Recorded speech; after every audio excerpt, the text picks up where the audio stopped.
We're also following a developing story involving an ATF investigation. Last month, we reported investigators arrested a man and his son. Court paperwork shows officers found drugs and dozens of guns inside Kenneth Matthews' home. Well, today his son was in court. 10 of your side's Andy Fox was also there.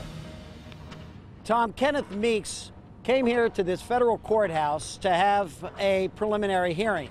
The evidence against him, outdated and outlined, that is, in this affidavit, makes it very clear that there's a lot of evidence against him.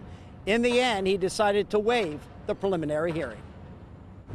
Mr. Meeks, what would you like to say about the possession of the guns? That you have possession of guns and you're not supposed to. The meat of the government's case against Kenneth Meeks could come down to these pictures. Shot by an ATF special agent. Meeks firing a black-colored pistol. Meeks firing a rifle. When the bust went down at his home in August, the feds had built an extensive case using special agents, confidential sources, even wiretaps. The investigation took months. When given the opportunity to fight the probable cause against him, Meeks, through his attorney, waived the preliminary hearing. Meeks' attorney, Richard Dumar. A preliminary hearing is a probable cause hearing to determine if there's probable cause for the government to go forward in the case.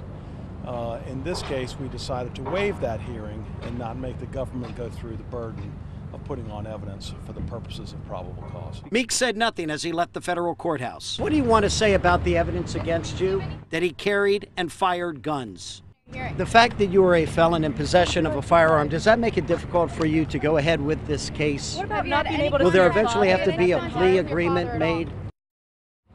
Now, Meeks is actually out on his own recognizance as far as bond goes. But one of the agreements is that he has no contact with his father, who is going through the state system for guns and drug charges.